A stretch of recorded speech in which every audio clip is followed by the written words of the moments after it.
The morning Ara Whitmore learned she was to become a duchess, the sky wept as though mourning on her behalf. Rain streaked down the tall windows of Whitmore House, tracing silver paths along glass that had witnessed 3 generations of quiet respectability and now bore witness to its greatest sacrifice. She stood in her father's study, a room that smelled of leather-bound books and pipe tobacco, where dust motes danced in what little grey light penetrated the storm clouds. Her father sat behind his mahogany desk, his face bearing the particular shade of shame that comes from a man who has gambled away not only his fortune, but his daughter's future in the same reckless hand. "The Duke of Blackthorn," she repeated, her voice steady despite the tremor that threatened to betray her. "You promised me to the Duke of Blackthorn." Harold Whitmore could not meet her eyes. He shuffled papers that required no shuffling, straightened inkwells that stood perfectly aligned, performed the fidgeting rituals of a guilty conscience. "It was the only way, Alara. The debts, you cannot comprehend the magnitude. We would have lost everything. The house, the lands, your mother's security, your sister's prospects, everything. And so you sold me instead." The words hung between them, sharp as broken crystal. Alara had always known her father was weak. She had watched him make poor investments, trusted dubious associates, and chased dreams that evaporated like morning mist. But she had never imagined he would trade her like livestock at an auction. The Duke was amenable to the arrangement, her father continued, his voice taking on a desperate quality. "He agreed to settle all debts, provide generous dowries for your sisters, ensure your mother wants for nothing. In exchange for me." Alara turned to face the window, pressing her palm against the cold glass. Beyond the rain she could see the gardens where she had played as a child, the rose arbor where she had dreamed of someday standing beside a man who loved her, pledging vows that meant something beyond commerce and desperation. "What do you know of him?" "Truly know, not the whispers and speculation." Her father's silence stretched long enough to confirm her worst fears. "Father, they say he is formidable," Harold finally offered. "Brilliant in matters of business and politics, the wealthiest peer in England, perhaps in all of Europe. His estates are vast, his influence unmatched. I did not ask about his ledgers, I asked about the man." Another painful silence. When her father spoke again, his voice had dropped to barely above a whisper. "They say he has never lost a negotiation, never showed mercy to an adversary, never allowed sentiment to cloud his judgment. They say those who cross him disappear from society so completely it is as though they never existed at all. They call him the Iron Duke, Alara, not for his military service, but for the metal they claim runs through his veins where blood should be." Alara closed her eyes. She had heard the rumors, of course, all of London had heard them. The Duke of Blackthorn was a spectre that haunted ballrooms and drawing rooms alike, spoken of in hushed tones, feared, fascinating, and forever absent from the social occasions that would have required him to perform the niceties of polite company. Some said he had killed a man in a duel over a perceived slight, so minor no one could remember what it was. Others whispered that his first wife, had there been a first wife, had died under mysterious circumstances. Still others claimed he practiced dark arts in the depths of his ancestral estate, Blackthorn Manor, a fortress of black stone perched on the Yorkshire moors like a curse given architectural form. "When?" she asked, not trusting herself to say more. 3 weeks. He wishes to be married before the season ends. The ceremony will take place at his estate, private, with only immediate family in attendance.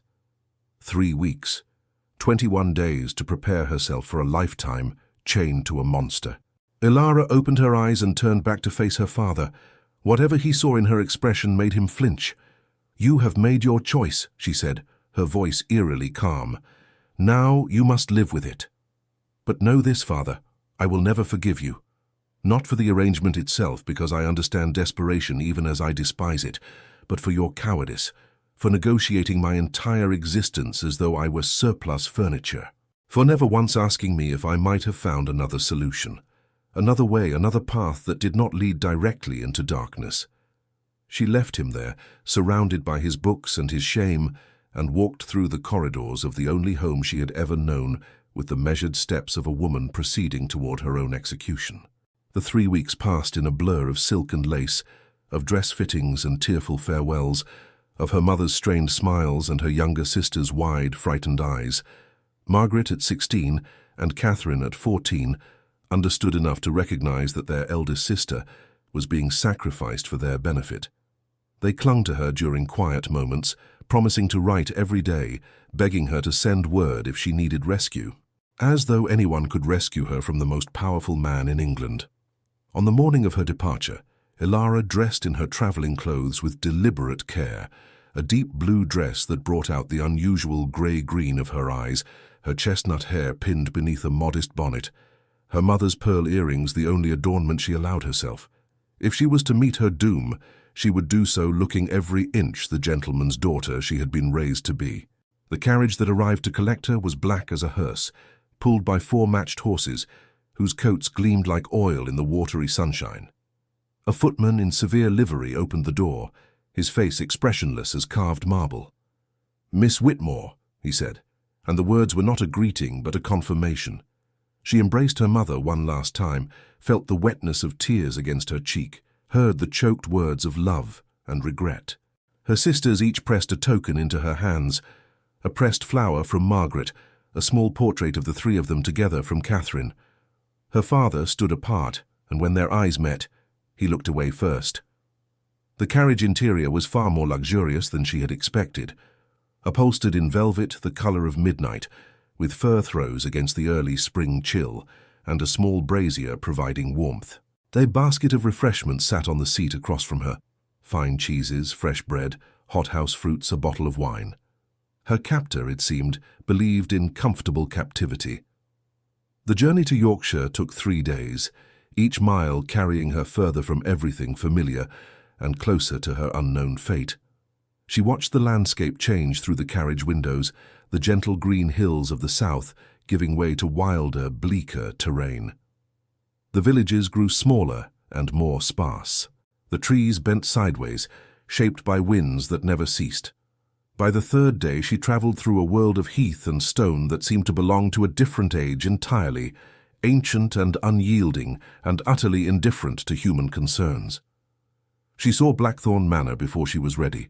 The carriage crested a hill, and there it was, rising from the moors like a declaration of war against the sky itself.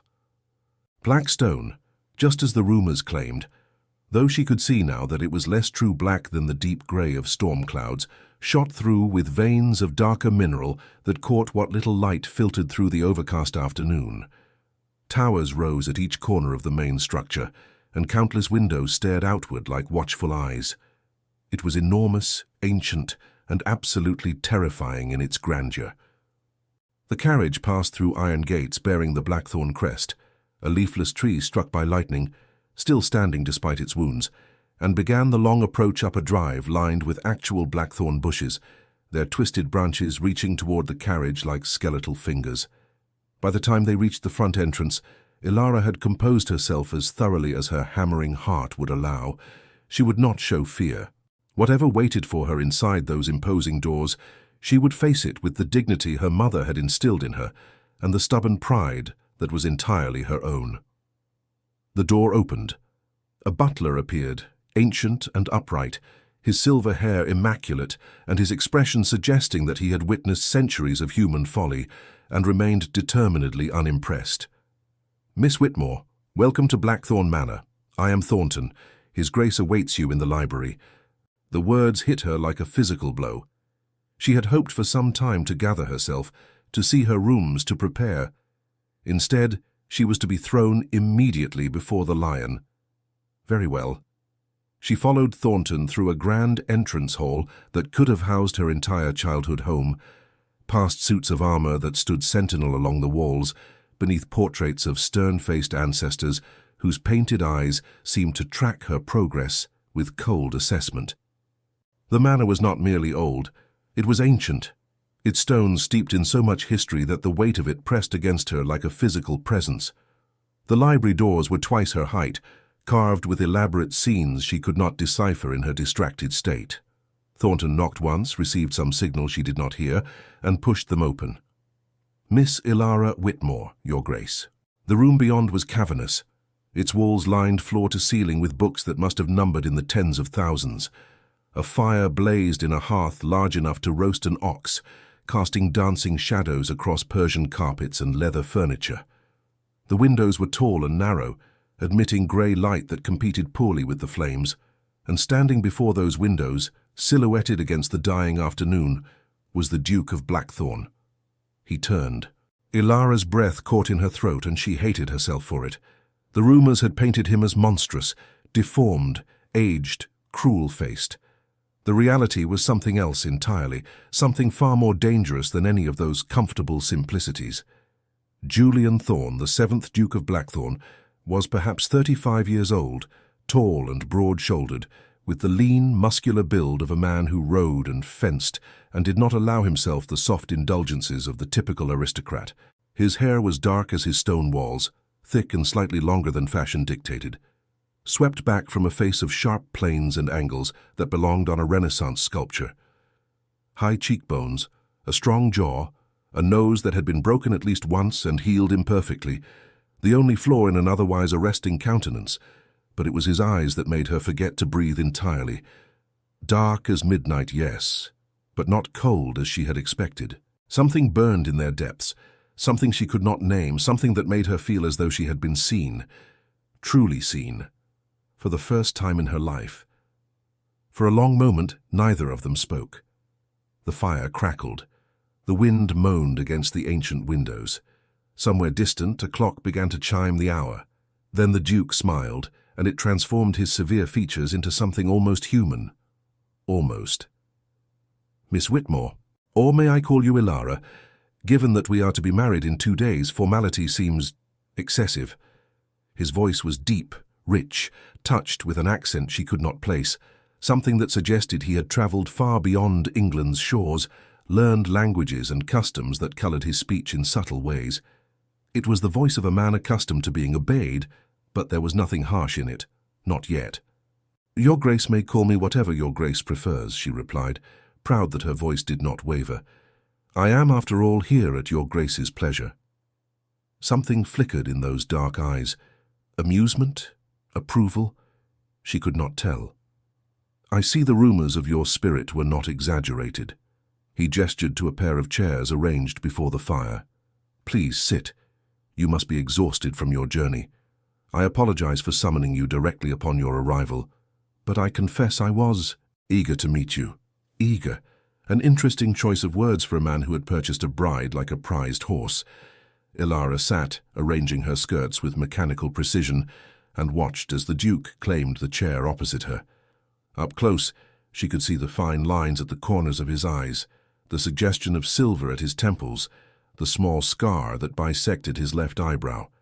He was not merely handsome, he was compelling in a way that made her deeply uncomfortable. Monsters were supposed to look like monsters. They were not supposed to have faces that made you want to study them for hours, cataloguing every detail. "You are not what I expected," she said, before she could stop herself. "Nor are you." His gaze traveled over her face with an intensity that made her feel simultaneously exposed and appreciated. "I expected a frightened child, weeping and begging to be released from our arrangement. Instead, I find a woman who meets my eyes without flinching and speaks her mind without permission. Tell me, Ilara, do you hate me already, or are you reserving judgment until you have more evidence?" The directness startled her into honesty. "I have not decided. I know what they say about you, but I have learned that rumors are often more fiction than fact. I also know what you have done, purchasing my father's debts specifically to acquire me as part of the settlement. That speaks to either obsession or strategy, and I am not yet certain which is more alarming." The Duke laughed, and the sound was so unexpected that Ilara nearly dropped her composure entirely. It was a real laugh, warm and surprised, as though genuine amusement was rare enough in his life that it caught even him off guard. "Both," he admitted. "Strategy first. I needed a wife, and the usual methods of acquiring one were unsuitable. I cannot tolerate simpering debutantes who faint at harsh language and dream only of my title and fortune." I needed someone with steel in her spine, intelligence in her eyes, and absolutely no interest in loving me. Your father's debts provided an opportunity. A woman bound by obligation could not claim I had misled her with pretty courtships and false promises. And the obsession? His smile faded, replaced by something more serious, more vulnerable. For a moment the mask slipped, and she glimpsed something underneath that made her heart stutter. I saw you once, he said quietly. At the Harrington Ball, 2 seasons past. You were standing by the windows, watching the dancers with an expression I recognized, the look of someone who sees the performance for what it is, and finds it both fascinating and faintly ridiculous. You had no idea I was there. No one ever expects me at such events, and I prefer the shadows where I can observe without being observed. I watched you for an hour, Ilara. Watched you refuse 3 dance invitations from men who clearly bored you. Watched you slip outside to the gardens and stand alone under the stars. Watched you return with leaves in your hair and a secret smile on your lips, as though you had discovered something wonderful that no one else could see. Ilara remembered that night. She had escaped the stifling ballroom to explore the Harrington Gardens, found a hidden pond where frogs sang in the darkness, sat on a stone bench, and imagined a life very different from the one society expected of her. It had been a small rebellion, a stolen moment of freedom, and he had been watching. I decided then, the Duke continued, that if I ever married, it would be to a woman who looked at the world the way you did that night, with wonder and skepticism in equal measure, with a hunger for something real beneath all the artifice. It took me 2 years to arrange circumstances that would bring you here. I am many things, Ilara, but I am not patient when I want something. And I wanted you. She should have been horrified. She should have felt the violation of it, the calculated manipulation. Instead, she felt something far more dangerous, intrigue. You speak as though you have already decided everything about our future, she said carefully. But you do not know me. You saw a girl at a window and constructed an entire fantasy around her. What if the reality disappoints? What if I am not the woman you imagined? Then I will adjust my expectations. His voice was matter-of-fact, as though discussing a minor change in dinner plans rather than the entire foundation of their impending marriage. I am not so foolish as to believe that 1 hour of observation could reveal the totality of a person. You will surprise me, disappoint me, frustrate me, and quite possibly drive me to madness. I am counting on it. Why? The question emerged before she could contain it. Not the questions she should be asking about her duties, her allowances, the terms of their arrangement, but the question that had been burning in her since she first heard his name, connected to her fate. Why me? Why go to such elaborate lengths? Why not simply take what the world would have given him, any woman he wanted, falling at his feet for the privilege of becoming his duchess? The Duke rose from his chair and crossed to a sideboard, where crystal decanters caught the firelight. He poured 2 glasses of amber liquid and returned, pressing one into her hands. She noted that he did not ask if she wanted it, did not assume she would refuse. He simply offered, as though certain she was capable of making her own choices. Because I am tired of being feared, he said, resuming his seat. Because I have spent my entire life playing the role the world assigned me, the heartless duke, the cruel strategist, the man without mercy or conscience. That reputation serves me well in matters of business and politics. It keeps enemies at a distance and ensures that no one dares move against me. But it is lonely, Ilara. Profoundly, devastatingly lonely. He took a long drink from his glass, staring into the fire. I do not want a wife who obeys me because she fears what I might do if she refuses. I do not want a woman who smiles and simpers and agrees with everything I say because she believes it will keep her safe. I want... He stopped, laughed bitterly at himself. What I want is probably impossible. A true partner. Someone who sees beyond the monster and finds whatever remains of the man. Someone who challenges me, argues with me, looks at me like I am human and deserving of something more than terror. Love, Ilara said softly. You want love. He flinched as though she had struck him. I told you, impossible. One cannot purchase love, and I am not naive enough to expect it. But perhaps understanding, respect, a connection that is not built entirely on fear and obligation. His dark eyes found hers again. I saw something in you that night, Ilara. A capacity for seeing clearly, for finding truth beneath surfaces. I am gambling everything that you might be able to look at me, truly look, and find something worth knowing. The fire crackled in the silence that followed. Ilara raised her glass and took a careful sip, letting the warmth of brandy spread through her chest as she considered the extraordinary confession she had just received. The most feared man in England was lonely. The Iron Duke wanted to be seen as human. Her future husband was not seeking obedience, he was seeking connection. It changed nothing and everything simultaneously. I will not pretend to love you, she said finally. I will not perform affection I do not feel or speak words that are not true. If honesty is what you value, then honesty is what you will receive, even when it is uncomfortable, even when it angers you. I am told you do not accept no for an answer. You may find that I do not accept demands for my emotions, no matter how powerful the man making them. I would expect nothing less. But, she held up her hand when he started to speak, I am also not unreasonable. I understand the position I am in, and I have no desire to spend my life at war with my own husband.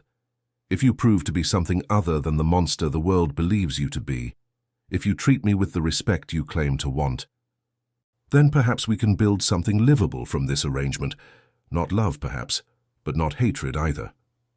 The Duke, Julian, she supposed she should start thinking of him by his name, inclined his head in acknowledgement. A fair offer, more generous than I deserve given how this began. Yes, she agreed, it is. For the first time since she had entered the library, something in his expression softened into what might almost be warmth. You really are extraordinary. I am practical. There is a difference. The first of many lessons you will teach me, I suspect. He rose and offered his hand. Come, I will show you to your rooms. Tomorrow we'll be busy with preparations for the ceremony, but tonight you should rest. We have a lifetime ahead of us for conversation. She took his hand, strong, warm, surprisingly gentle, and allowed him to help her rise. The touch sent an unexpected jolt through her, electricity where she had expected only cold obligation. She released his fingers quickly, perhaps too quickly, and saw his mouth quirk with knowing amusement. One more thing, he said, as they walked toward the library doors. The rumors about me, most of them are true. I have ruined men who crossed me. I have shown no mercy to enemies. I have done things in pursuit of my goals that would horrify you if you knew the details. I am telling you this not to frighten you, but so there are no illusions between us. I am not a good man, Ilara, but I am trying, perhaps for the first time in my life, to be something better than the monster they made me. She looked up at him, this complicated, dangerous, unexpectedly vulnerable man who had purchased her like property and then asked for her understanding rather than her submission. Then we are both trying something new, she replied. I have never been a duchess. You have never been whatever it is you are attempting to become. Perhaps we can learn together. The smile he gave her was small, tentative, wholly unlike the sharp-edged expression he had worn when she entered. It made him look younger, almost innocent, if such a word could ever apply to a man like Julian Thorne. Together, he repeated, as though the word was foreign and wonderful and terrifying all at once. Yes, I think I would like that. He led her through the labyrinthine corridors of Blackthorn Manor, and as they walked, Ilara began to notice details she had missed in her initial terror.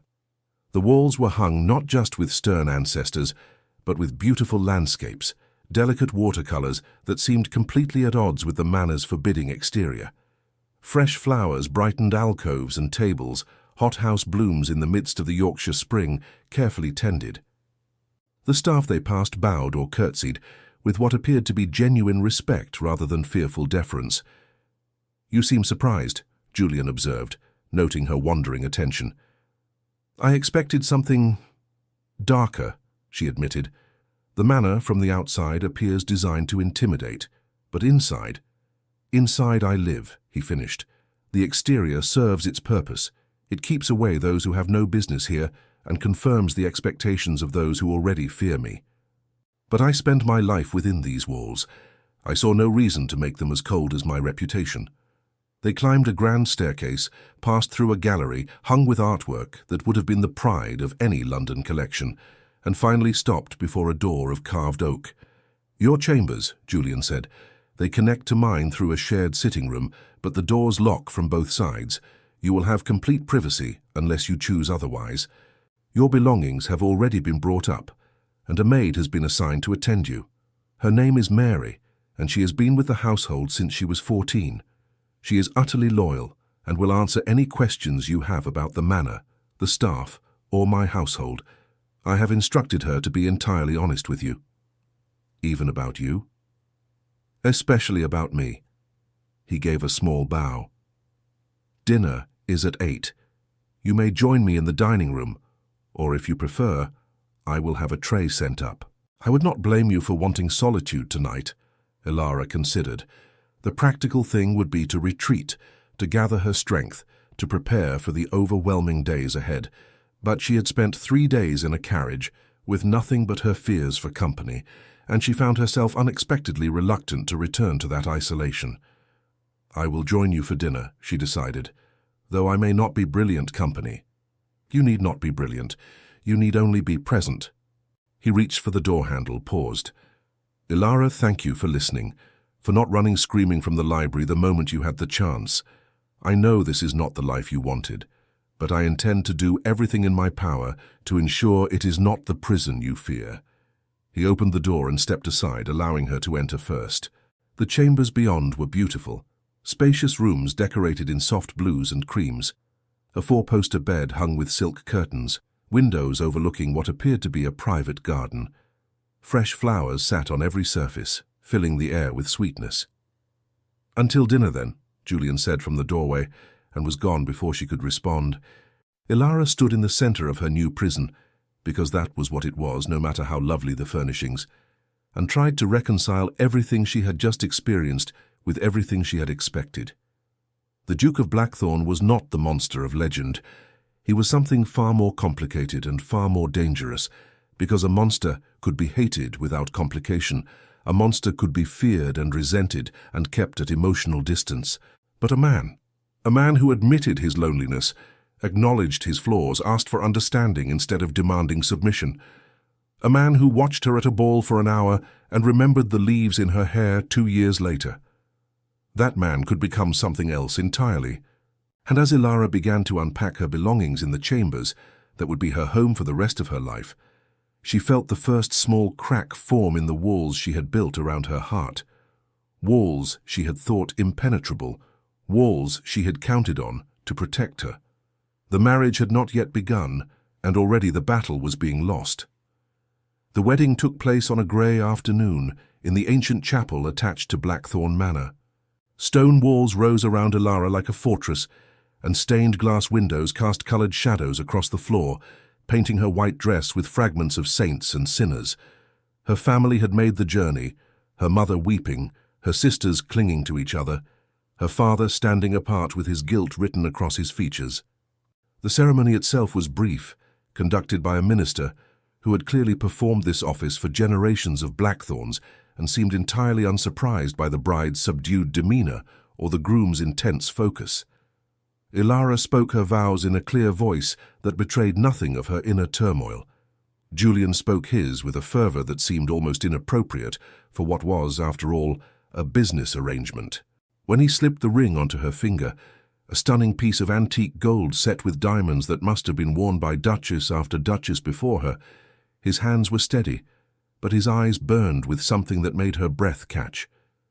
"With this ring, I thee wed," he said, and the words sounded less like ritual than like promise, like warning, like prophecy. And then it was done. She was the Duchess of Blackthorn, wife to the most feared man in England, prisoner of her father's debts, and her own stubborn determination to make the best of an impossible situation.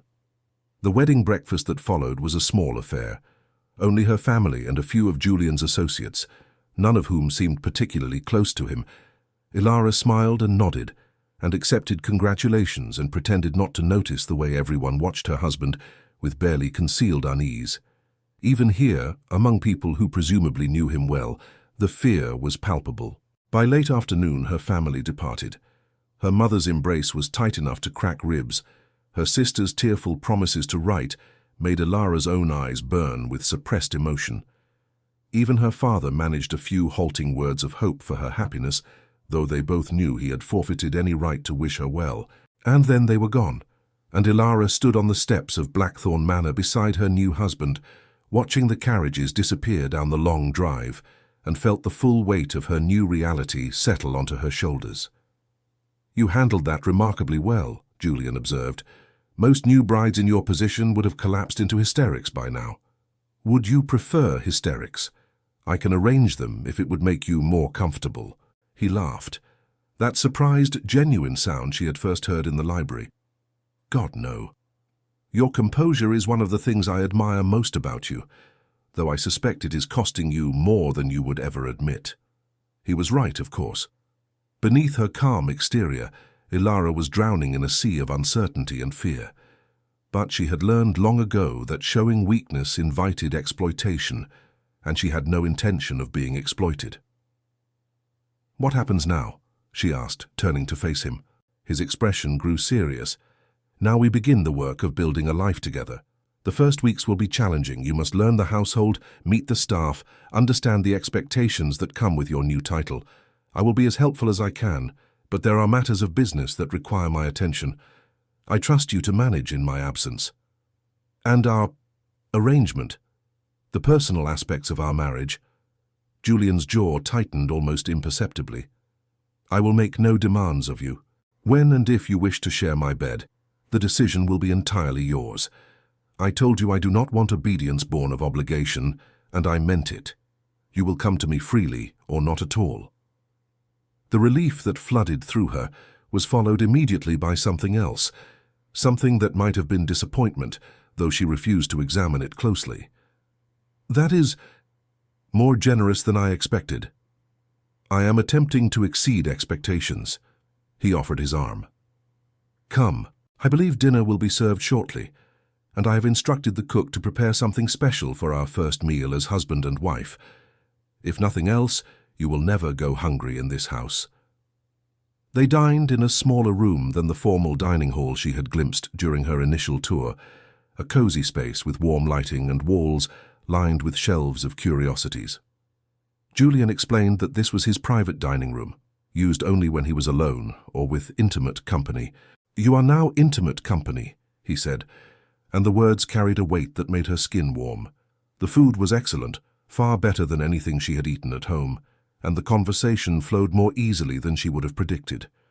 Julian proved to be well-read, well-traveled, and possessed of a sharp wit that drew reluctant smiles from her despite her determination to remain guarded.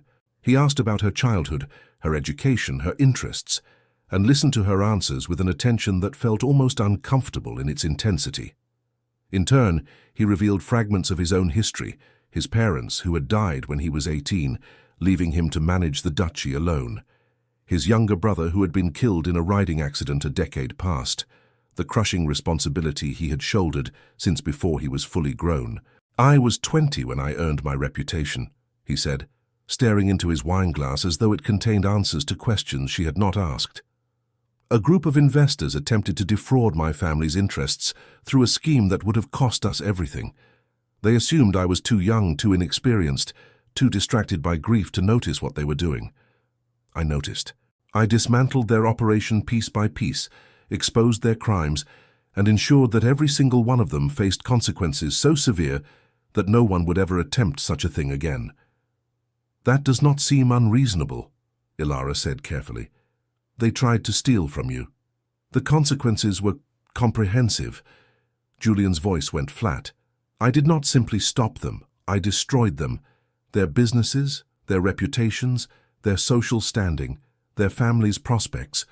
I was thorough in a way that shocked even those who thought they understood what I was capable of. By the time I finished, they had nothing left. Some of them eventually recovered after years of struggle. Others never did." "And you regret it?" He looked up, meeting her eyes. I regret that I enjoyed it, that discovering how completely I could dismantle someone's life was exhilarating. I was young and angry and grieving, and I channeled all of that into becoming the monster they feared. And once you have that reputation, once people believe you are capable of anything, you find yourself living up to their expectations. Being the Iron Duke was easier than being Julian Thorne. The mask became more comfortable than the face beneath.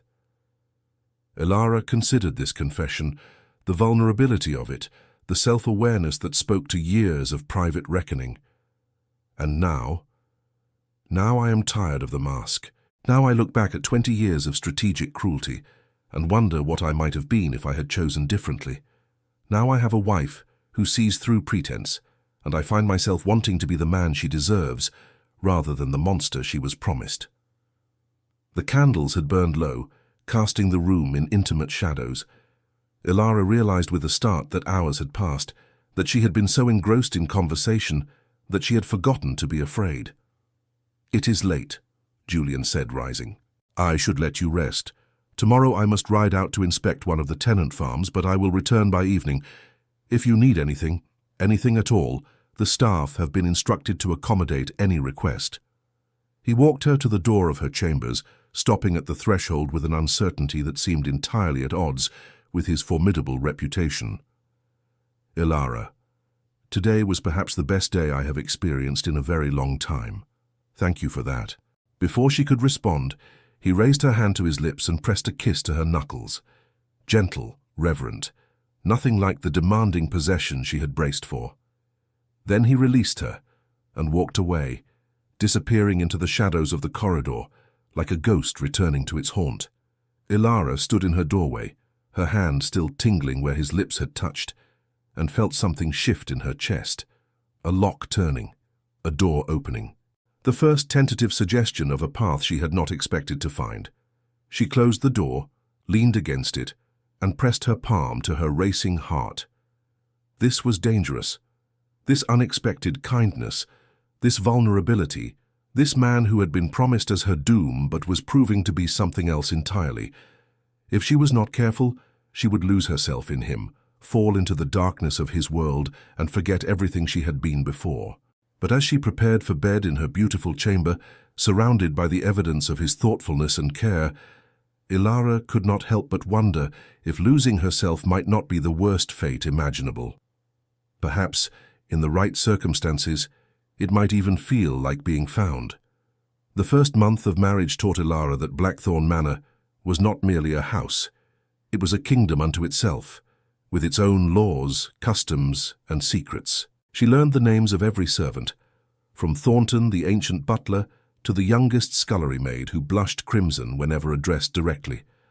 She discovered the logic behind the manor's labyrinthine corridors, which had seemed designed to confuse, but were in fact organized around a central axis that, once understood, made navigation almost intuitive. She mapped the gardens in her mind, the formal rose gardens to the south, the wild meadows to the east, the ancient forest to the north that stretched for miles across moorland that belonged entirely to the Blackthorn estate. And she learned her husband. Julian was a contradiction wrapped in enigma, bound with threads of darkness and unexpected light.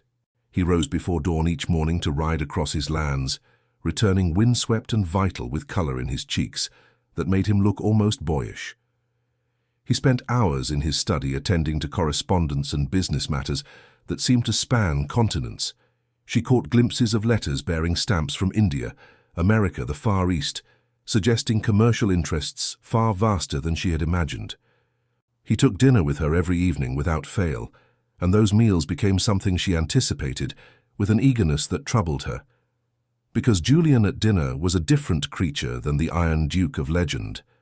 He laughed at her observations about the household staff's elaborate hierarchy of grudges and alliances.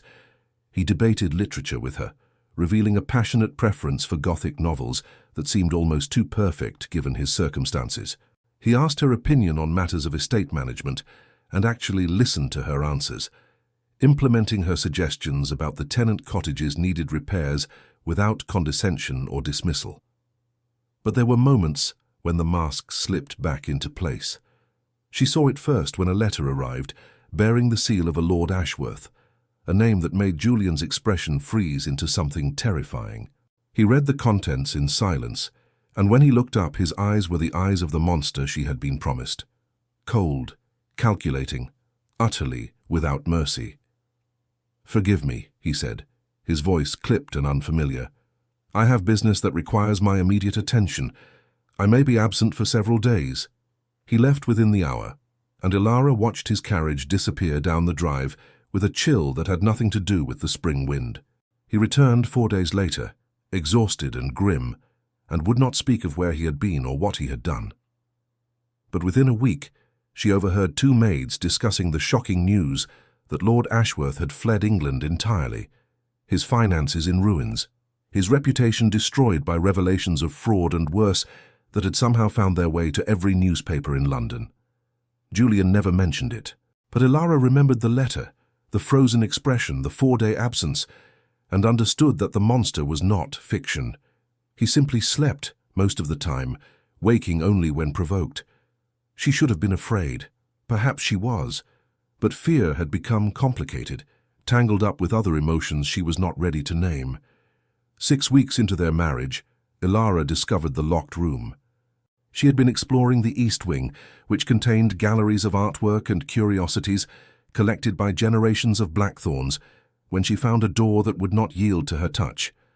It was unremarkable in appearance, plain oak, no different from dozens of others throughout the manor, but something about its resistance made her pause. "That room is kept locked, Your Grace," Mary said when Ilara inquired. Her maid's expression was carefully neutral, but something flickered in her eyes. "His Grace's orders." "What is inside?" "I cannot say, Your Grace. None of the staff have ever been permitted entry." Curiosity burned in Ilara's chest, but she let the matter rest. She had learned that pushing too hard, too fast, only made Julian retreat behind his walls. Better to wait, to watch, to let understanding come in its own time. But she did not forget the locked door, and she noticed that Julian occasionally disappeared down the East Wing corridor, alone, returning hours later with shadows in his eyes that had nothing to do with business or strategy. Spring softened into early summer, and with the warming weather came an invitation that threw the household into chaos. "A ball," Julian said, his tone suggesting he had been invited to his own execution. "Lady Pemberton is hosting her annual summer ball, and she has specifically requested our attendance. Both of us." They sat in the small dining room that had become their evening sanctuary, candles casting warm light across the remains of an excellent meal. Ilara watched her husband's jaw tighten with what appeared to be genuine distress. "You do not wish to attend?" "I have not attended a society function in over 3 years. My presence tends to dampen the festivities. People forget how to dance when they are busy worrying that I might destroy their families over an imagined slight." Despite the grimness of his words, Ilara felt a smile tugging at her lips. How tragic for you. The most powerful man in England, forced to miss parties because everyone is too terrified to enjoy themselves. Julian's eyes narrowed, but she caught the glint of reluctant amusement.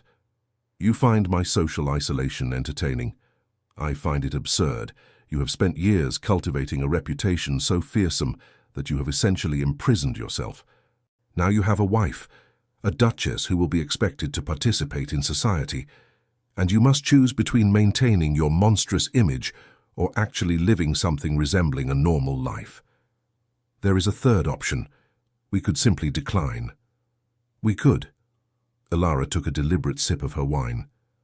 "But I have not danced in over a year, and I am told the Pemberton balls feature an exceptional orchestra. It seems a shame to waste the opportunity." Julian stared at her as though she had suggested they fly to the moon. "You want to attend, knowing that every eye will be upon us, every whisper will concern us, every speculation will question what unholy arrangement brought us together." "I want to dance," she said simply. "I want to wear a beautiful gown and drink champagne and pretend for one evening that my life is not a series of obligations and accommodations. I want to see you in a ballroom, Julian. I want to know if the man who debates Gothic literature with me over dinner is capable of waltzing without terrifying his partner." Something shifted in his expression. Surprise, perhaps, or that vulnerability she had glimpsed on their wedding night. "You would enter society on my arm?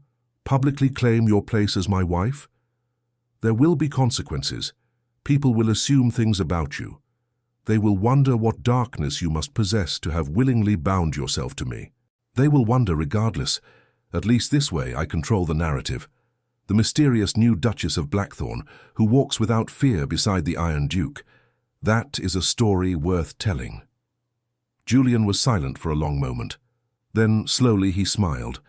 Not the sharp-edged expression he wore as armor, but something softer, wondering. "You continue to astonish me. I intend to make a habit of it." He laughed, and the sound warmed something in her chest that had been cold for far too long. "Very well. We will attend the Pemberton ball, but I warn you, Ilara, I am an excellent dancer. My mother insisted I learn properly, and I have not forgotten. If you cannot keep pace, the failure will be entirely your own." "Is that a challenge, Your Grace?" "Consider it a promise." The preparations for the ball consumed the household for weeks.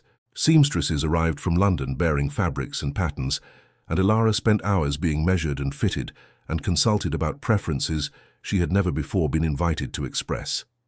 Julian had made clear that expense was no object. She was to have whatever she wanted, the finest of everything, a gown that would establish her as a woman of consequence in her own right. She chose emerald silk, a color that made her grey-green eyes luminous and her chestnut hair glow with copper highlights. The design was elegant rather than ostentatious, classic lines that whispered of confidence rather than desperate display. She refused the elaborate jewels Julian offered from the Blackthorn collection, selecting instead a simple strand of pearls that had belonged to her mother, a reminder of who she had been before she became a duchess. When she descended the staircase on the evening of the ball, Julian stood in the entrance hall waiting for her. He was dressed in formal black and white, his dark hair brushed back from his face, his eyes reflecting the candlelight like pools of ink. He looked dangerous and elegant, and so devastatingly handsome that Ilara's breath caught in her throat. His reaction to her was equally gratifying. He went utterly still as she descended, his gaze traveling over her with an intensity that made her skin warm. When she reached the bottom of the stairs, he extended his hand without speaking, and she placed her fingers in his. "You are—" He stopped, seemed to struggle for words that did not come easily. "I have never seen anything more beautiful." "Flattery, Your Grace?" "Truth." His voice was rough, almost harsh. "I find myself entirely incapable of flattery where you are concerned. You strip away my ability to dissemble. It is profoundly inconvenient." Ilara smiled, feeling a surge of power she had never experienced before. This man, this feared, formidable, impossible man, was undone by the sight of her in an emerald gown. Whatever else their marriage might be, she was not without influence. "Then we should leave," she said, "before you recover your composure and remember how to be intimidating." The carriage ride to Pemberton House took an hour, during which Julian briefed her on the attendees she might encounter. Alliances and enmities, old scandals and current intrigues, the complex web of relationships that made up aristocratic society. He spoke of these people with detached precision, describing their weaknesses and motivations as though cataloguing specimens in a collection. It should have been unsettling. Instead, Ilara found herself grateful for the intelligence, understanding that knowledge was protection in the world she was about to enter. "And Lady Pemberton herself?" she asked, as the carriage began to slow. "A force of nature. She has been hosting these balls for 40 years and has become something of an institution. She fears nothing and no one, including me. She was a friend of my mother's, which is the only reason I received an invitation despite my years of absence." Julian's expression softened slightly.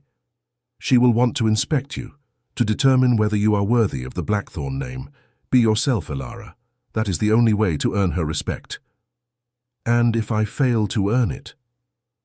"Then she will make your life in society extremely difficult." He met her eyes with absolute seriousness. "But you will not fail. I have seen you charm hostile servants, negotiate with stubborn tradesmen, and handle me at my most difficult without losing your composure. Lady Pemberton is formidable, but so are you." Before she could respond, the carriage stopped. Footmen rushed to open doors and lower steps, and suddenly they were stepping out into a blaze of torchlight and the murmur of gathered crowds. The whispers began immediately. "Blackthorne, that's Blackthorne. The Duchess. His new wife. What do you suppose she did to deserve?" Never thought he would show his face. Ilara felt Julian stiffen beside her, felt the walls rise around him as he prepared to face the fear and speculation. Without thinking, she tightened her grip on his arm and pressed closer to his side. "Together," she murmured, too low for anyone but him to hear. "Remember?" He looked down at her, and something in his expression cracked. Gratitude, wonder, a fierce tenderness that stole her breath. Together. They climbed the steps to Pemberton House, and the crowds parted before them like the Red Sea before Moses. Ilara kept her chin high and her expression serene, meeting curious gazes with polite acknowledgement rather than defensive hostility. She was the Duchess of Blackthorne. She belonged here. She would not apologize for her presence or cower before speculation. The ballroom was magnificent, a vast space of white and gold, glittering with thousands of candles reflected in countless mirrors. An orchestra played from a raised platform, and couples swirled across the dance floor in elaborate patterns. But as Julian and Ilara entered, the music faltered, and dancers stumbled to uncertain halts. "Bloody hell," Julian muttered. "I told you this would happen." "Smile," Ilara commanded. "Look as though you are delighted to be here and cannot imagine why anyone would think otherwise." "I am not delighted. I am profoundly uncomfortable." "Then act. You have spent 20 years playing a role. Surely you can manage a pleasant expression for one evening?" The look he gave her was half exasperated, half admiring, but he smiled, a real smile, warm and genuine, and offered his arm to lead her further into the ballroom. The effect was remarkable. That smile, directed at her with obvious affection, transformed the Iron Duke into something approaching human. Whispers shifted in tone from fearful speculation to surprised curiosity. If the monster could smile like that at his wife, perhaps he was not entirely beyond redemption. Lady Pemberton descended upon them like a ship in full sail, her silver hair elaborately styled, her considerable bosom draped in diamonds. She was perhaps 70, with the sharp eyes of a woman who had seen everything and was no longer capable of being shocked. "Julian Thorne," her voice carried despite the resumed music, "you have finally deigned to grace us with your presence. I was beginning to think you had become a vampire, incapable of venturing forth except in darkness. Lady Pemberton." Julian bowed over her hand with perfect courtesy. "You know I could never refuse your invitations indefinitely. Your disappointment would haunt me. Flatterer. You refused for 3 years without apparent distress." Her gaze shifted to Ilara, sharp and assessing. "And this is the bride, the mysterious Miss Whitmore, who somehow captured the uncapturable Duke." "Ilara Thorne now," Ilara replied, dropping into a curtsy. "And I assure you, Lady Pemberton, the capture was entirely mutual." Lady Pemberton's eyebrows rose. "Was it indeed?" She circled Ilara like a hawk examining potential prey, taking in every detail of her gown, her posture, her expression. "You do not seem frightened of him." "Should I be? Most people are." "I have found," Ilara said carefully, "that my husband is considerably more complicated than his reputation suggests. Frightening in some respects, certainly, but also kind, intelligent, and surprisingly good company. I count myself fortunate." The older woman stared at her for a long moment, then let out a bark of laughter that turned heads across the ballroom. "Good God! Julian, wherever did you find this creature? She is magnificent." "I am aware." Julian's voice was warm with pride that made Ilara's cheeks flush. "You will do," Lady Pemberton declared, addressing Ilara. "You will more than do. The Blackthorne name has needed someone with spine for generations. Finally, we have a duchess worthy of the title."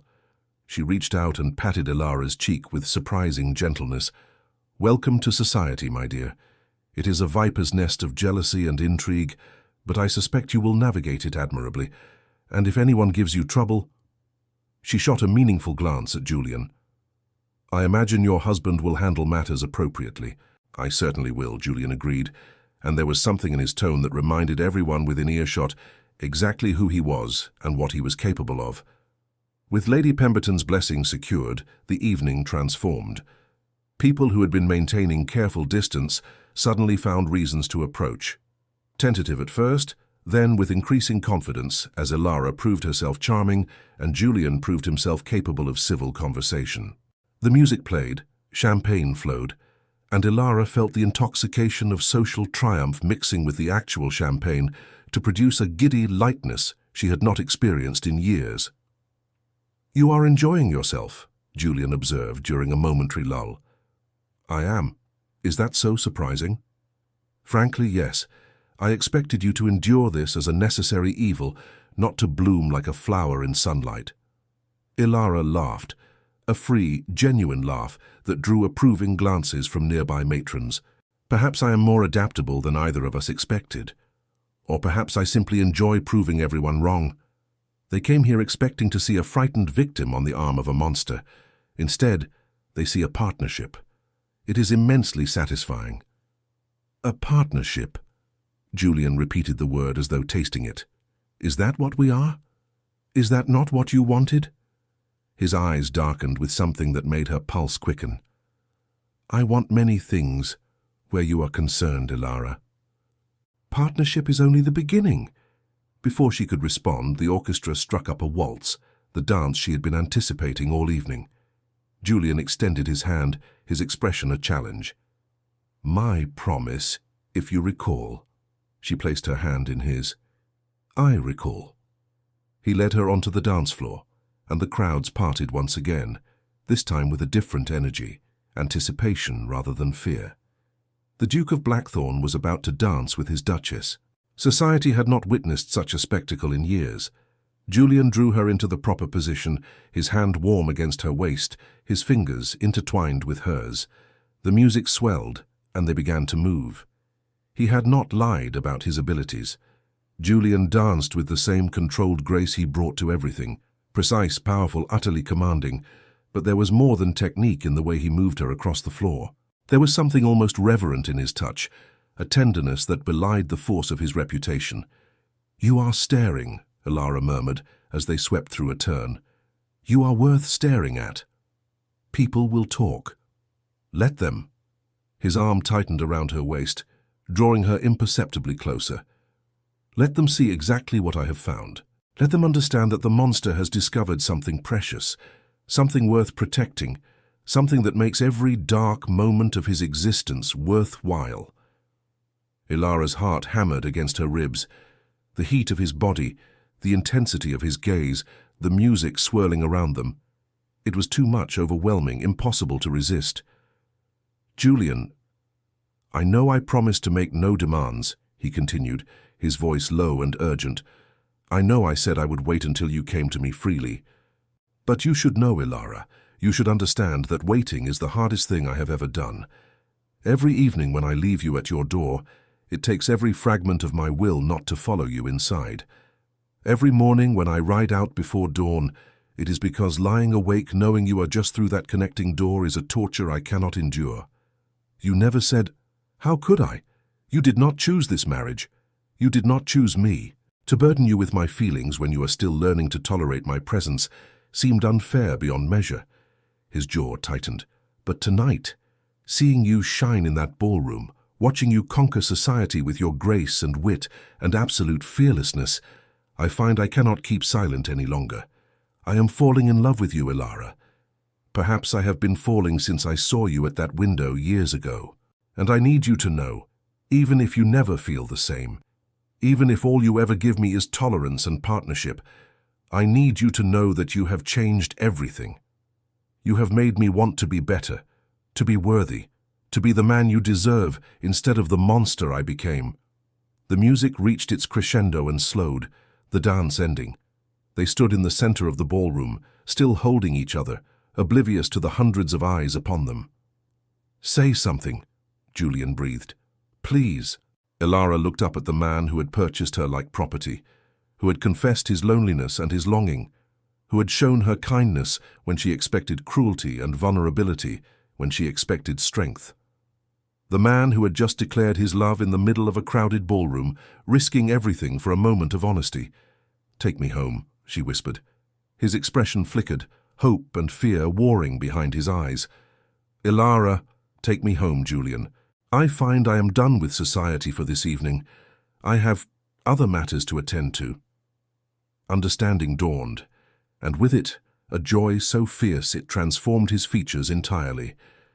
They departed Pemberton House with considerably less ceremony than they had arrived, brief farewells to Lady Pemberton, who watched them go with knowing amusement, and then they were in the carriage, and Julian was pulling her into his arms, and his mouth was on hers, and nothing else mattered. The kiss was everything she had not allowed herself to imagine. Passionate, demanding, tender all at once. His hands cradled her face as though she was something precious and fragile, but his lips moved against hers with a hunger that spoke of months of restraint, finally shattered. Ilara kissed him back with equal fervor, pouring into the embrace all the confusion and longing and unexpected affection that had been building since she first entered his library and found a man instead of a monster. "I have wanted this," Julian gasped against her mouth, "since the moment I saw you, wanted you, dreamed of you, tortured myself with imaginings that could never capture the reality of holding you." "Stop talking," Ilara commanded, and pulled him back to her. The carriage ride home passed in a blur of sensation, his hands in her hair, her fingers gripping his shoulders, the heat of him against her, despite the layers of formal clothing that suddenly seemed impossibly frustrating. By the time they reached Blackthorn Manor, they were both dishevelled and breathless and beyond caring what the servants might think. Julian lifted her from the carriage and carried her through the entrance hall, past a studiously impassive Thornton, up the grand staircase to the family wing. But he did not take her to her chambers. Instead, he pushed open the door to his own rooms, a space she had never entered, and set her gently on her feet in the center of a room dominated by a massive four-poster bed. "If you have changed your mind," he said, his voice strained with the effort of restraint, "if you need more time, if this is too fast." Ilara answered by reaching behind herself and beginning to unfasten her gown. What followed was a revelation, not merely of bodies, but of souls. Julian made love with the same intensity he brought to everything, but there was reverence beneath the passion, a constant awareness of her pleasure that transformed the act from obligation into communion. He learned her slowly, thoroughly, drawing responses from her that she had not known herself capable of, and when at last they lay tangled together in the aftermath, sweat damp and satiated, Ilara felt something fundamental shift in her understanding of her own life. She had expected to endure this marriage. She had hoped at best for tolerance and respect. She had not expected to find herself falling in love with her husband. The weeks that followed were the happiest Ilara had ever known. Julian, freed from the constraints of his self-imposed restraint, proved to be an attentive and generous lover who delighted in exploring the depths of their physical connection. But it was not merely the nights that transformed, it was everything. They rode together across the moors, racing until their horses were lathered, and they were both laughing breathlessly. They debated books in the library until candles guttered, agreeing on enough to provide foundation and disagreeing on enough to keep things interesting. They took meals together not out of obligation, but out of genuine desire for each other's company. Julian began including her in matters of estate business, seeking her opinion on decisions that would have been considered entirely masculine domains. And slowly, carefully, he began to reveal more of himself. She learned of his childhood, the distant father who had seen his heir as an extension of his own ambitions, the gentle mother who had died too young, the brother whose loss still carved visible pain across Julian's features when he spoke of it. She learned of the years after his parents' deaths, when he had been forced to become hard and ruthless, simply to survive the predators who circled a young duke's wealth. She learned of the choices that had haunted him, the moments when he had chosen strategy over mercy, and wondered afterward if there had been another path. "You judge yourself too harshly," she told him one evening as they sat before the fire in his study. She had taken to spending her evenings here rather than in her own sitting room, drawn by his presence like a moth to flame. The men you destroyed, they were trying to steal your birthright. They were not innocents. No, but their families were. Their children who lost everything because of their father's greed and my retribution. Julian stared into the flames. I tell myself it was necessary. That showing weakness would have invited more attacks, that making an example was the only way to ensure safety. But I wonder sometimes if I simply enjoyed the power, if the boy who lost everything found pleasure in taking everything from others. Perhaps both things are true. Ilara moved closer to him, resting her head against his shoulder. Perhaps you were strategic and vengeful, simultaneously. Perhaps the boy who was hurt wanted to hurt others, and the young duke who needed to survive found a way to channel that pain into protection. That does not make you a monster, Julian. It makes you human. His arm came around her, pulling her closer. You see me too clearly. Is that not what you wanted? I wanted it more than I can express. I simply did not expect it to be so uncomfortable. He pressed a kiss to her hair. You make me want to be better than I am. Every day, every moment I find myself thinking of how you would judge my choices. It is profoundly inconvenient. Good. A conscience is meant to be inconvenient. She tilted her face up to look at him. Julian, I need to ask you something, and I need you to answer honestly. His expression grew wary. Ask. The locked room in the east wing. What is inside? Silence stretched between them, heavy with tension. Ilara felt Julian's arm tighten around her, saw the walls rise behind his eyes. That room, he said finally, contains the one part of my past I have not yet found the courage to share with you. It is not dangerous, Ilara. It is not evidence of crimes or secrets that would change your opinion of me. At least I hope not. But it is painful, deeply, personally painful, and I'm not certain I am ready to open that door. Will you ever be ready? I do not know. His voice was rough. I want to share everything with you. I want there to be no secrets between us, but some wounds are so old, so deep, that exposing them feels like dying. I have locked that room for 15 years. The thought of unlocking it now. Ilara reached up to touch his face, turning him to meet her eyes. When you are ready, I will be there. I will not push, I will not demand, but I want you to know that whatever is behind that door, whatever pain it represents, it will not change what I feel for you. Nothing could change that now.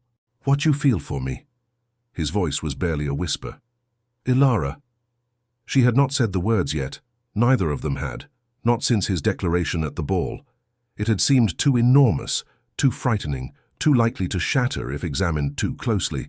But looking at him now, seeing the hope and fear warring in his eyes, she knew she could not wait any longer. I love you, she said simply. I did not want to. I did not expect to. But I love you, Julian Thorne, Duke of Blackthorn, monster and man and everything in between. I love you. He kissed her then, fierce and desperate, and she tasted salt on his lips and realized he was weeping. The Iron Duke, the man who never showed weakness, was crying in her arms. I do not deserve you, he said against her mouth. I will never deserve you. Probably not. She smiled through her own tears. But you have me nonetheless. For better or worse, remember, those vows apply to both of us. They made love there before the fire, slow and tender, a physical affirmation of the emotional bond that had grown between them. And afterward, as they lay entwined on the carpet with the flames casting dancing shadows across their skin, Julian made a decision. Tomorrow, he said quietly, tomorrow I will show you the room. I will tell you everything. You deserve to know who I truly am, all of it, not just the parts I have chosen to share. Only if you are ready. I will never be ready. He met her eyes with raw honesty. But I love you too much to keep hiding. Whatever comes next, we face it together. The next morning dawned grey and uncertain, matching Ilara's mood as she followed Julian down the East Wing corridor. He had been silent through breakfast, his expression shuttered in a way she had not seen since their early days. Whatever waited behind the locked door, it was costing him dearly to approach it. They stopped before the unremarkable oak door, and Julian produced a key from his pocket. Old iron, worn smooth by years of handling, despite its apparent disuse. "The room belonged to my brother," he said, his voice flat. "Thomas. He was 3 years younger than me, and he was everything I was not. Warm where I was cold, trusting where I was suspicious. He believed the best of everyone, even when they proved him wrong again and again. Our father called him weak, I called him hopeful. I have never been certain which of us was right." The key turned in the lock with a click that seemed too loud in the silent corridor. "He died 15 years ago. A riding accident," they said. "His horse threw him and he broke his neck. Quick and clean, at least. He did not suffer." Julian's hand rested on the door handle but did not turn it. "Except it was not an accident. I discovered later, too late, that his horse had been deliberately spooked. Someone had arranged the entire thing. Someone had murdered my brother and made it look like misfortune." Ilara's hand found his, squeezing tightly. "Julian, I found the men responsible. It took me 2 years, but I found them. They were business rivals who believed that removing Thomas would destabilize me, make me vulnerable, give them an opportunity to move against our interests." His laugh was bitter, broken. "They were wrong. Losing Thomas did not make me vulnerable. It made me into the monster everyone fears. Every ruthless thing I have done since, every destroyed enemy, every reputation ruined and family shattered. It all began with his death, with my need to ensure that no one would ever dare strike at me again." He pushed open the door. The room beyond was a shrine. Thomas Thorne stared out from a dozen portraits, a young man with Julian's dark coloring, but an entirely different expression, open and warm, and impossibly young. His belongings filled the space, books he had been reading, clothes he had been wearing, a half-finished letter on a desk that had not been touched in 15 years. Dust covered everything, undisturbed except for a clear path to a chair that faced the largest portrait. "I come here sometimes," Julian said, his voice barely audible, "to remember him, to apologize for failing him, to ask forgiveness for becoming the thing he would have hated." Ilara moved through the room slowly, taking in the evidence of a life cut short. Thomas had been perhaps 20 when he died, young enough to believe the world was good, old enough to have developed interests and passions and dreams. His books were philosophy and poetry. His letters, from what she could see, spoke of travel plans and social engagements, and a young woman named Elizabeth, who appeared frequently in his correspondence. Who was Elizabeth? His fiancée. They were to be married that summer. Julian sank into the chair before Thomas's portrait, looking up at his brother's painted face. "She married someone else eventually. I do not blame her. She could not wait forever for a dead man." Ilara knelt beside the chair, taking Julian's hands in hers. "You have carried this alone for 15 years. I could not share it, not with anyone. To speak of Thomas was to feel his loss all over again. To explain what happened was to admit that I had failed him, that my reputation for ruthlessness came too late to save my brother, the only person in the world who loved me without condition or fear. He would not want this." Ilara gestured at the preserved room, the shrine to guilt and grief. "He would not want you to torture yourself indefinitely.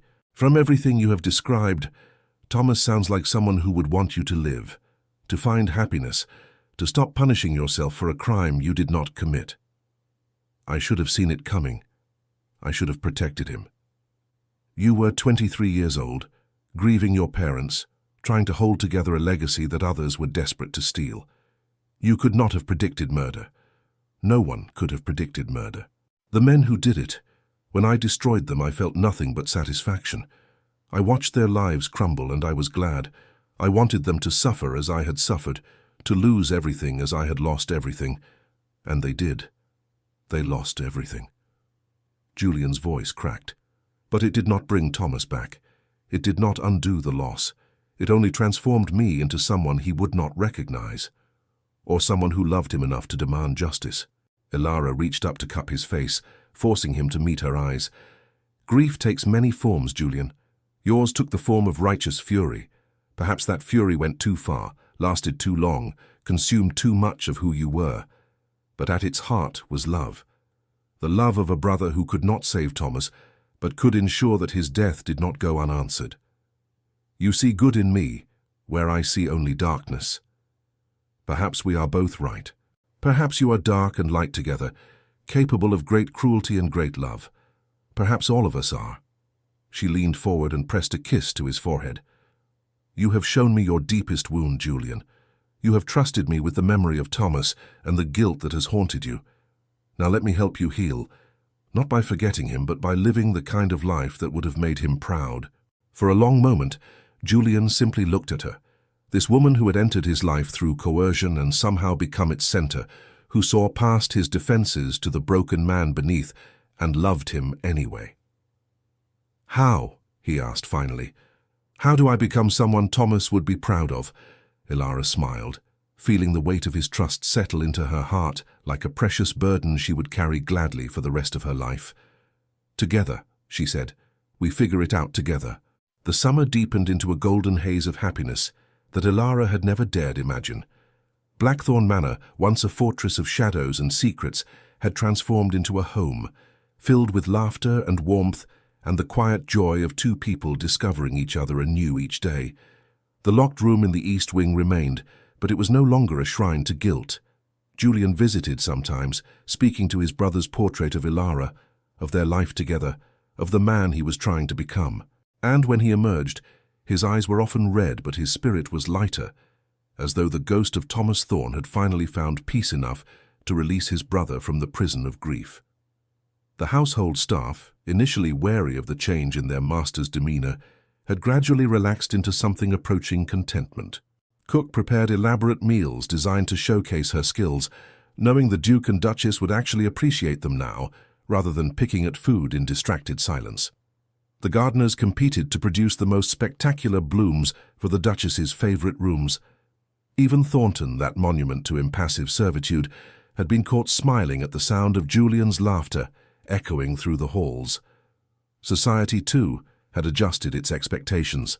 Word had spread from the Pemberton ball that the Duke of Blackthorn was not quite the monster of legend, or rather, that his monstrous tendencies seemed entirely reserved for those who threatened his interests, rather than those who merely existed in his vicinity.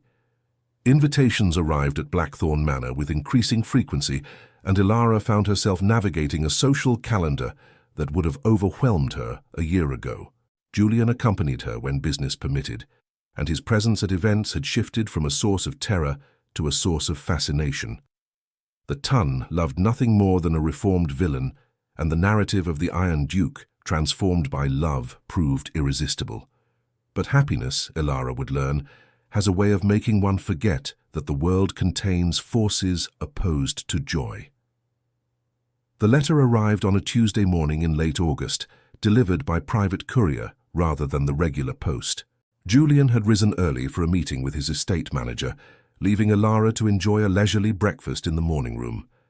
She was reading correspondence from her sisters, Margaret breathless with news of her first serious suitor, Catherine still young enough to focus on her studies rather than matrimonial prospects, when Thornton appeared with a silver tray.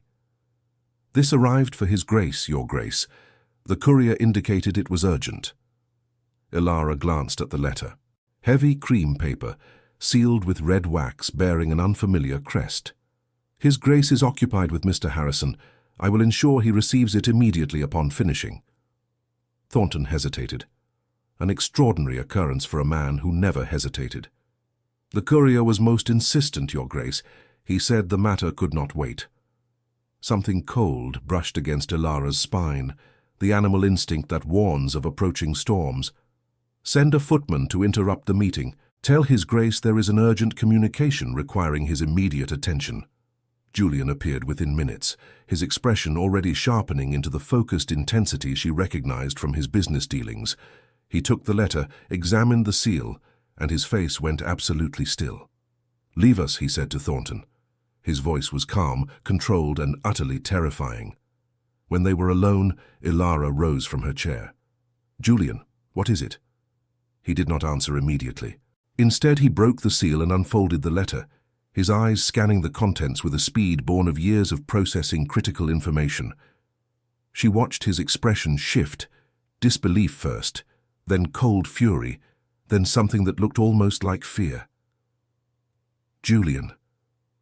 He looked up at her, and for a moment he was the man she had first met in the library, the Iron Duke, armored against all emotion, prepared for battle. "Lord Ashworth," he said flatly, "the man whose schemes I dismantled earlier this year. It appears he did not flee to the continent as I believed. He has been in hiding, gathering evidence, building a case." Julian's laugh was bitter.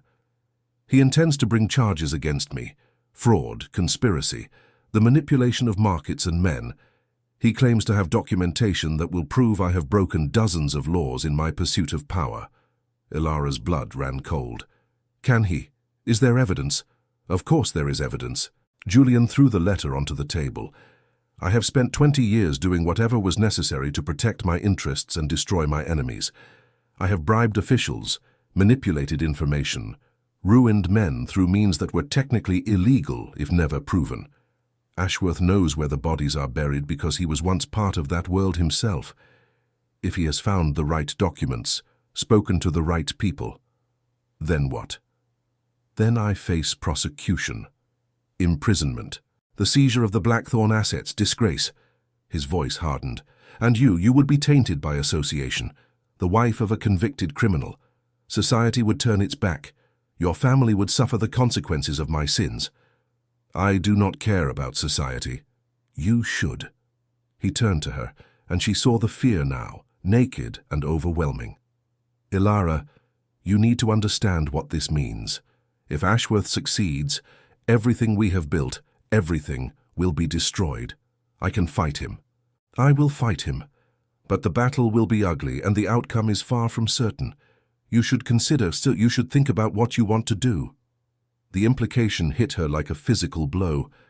"You are suggesting I leave you." "I am suggesting you have options. Our marriage was arranged, coerced. Given the circumstances under which it began, you would have grounds for annulment if you chose to pursue it. Your reputation might be salvaged. Your future—" "Stop."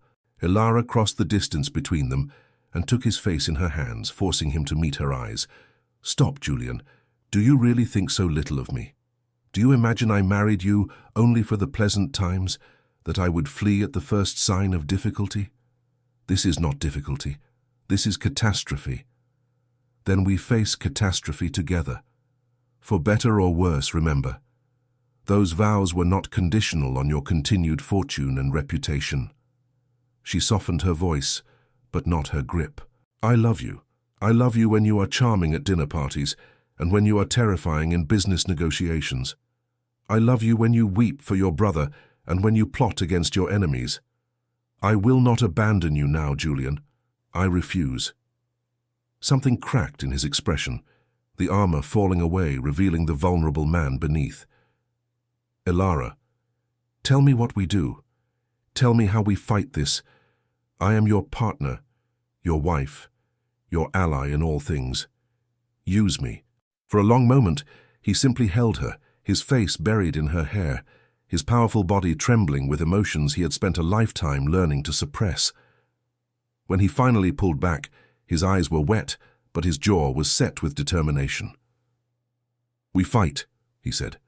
"We fight with everything we have, and we do it together." The weeks that followed were unlike anything Ilara had experienced. The manor transformed into a war room, with Julian's most trusted solicitors and investigators taking up residence in the guest wing.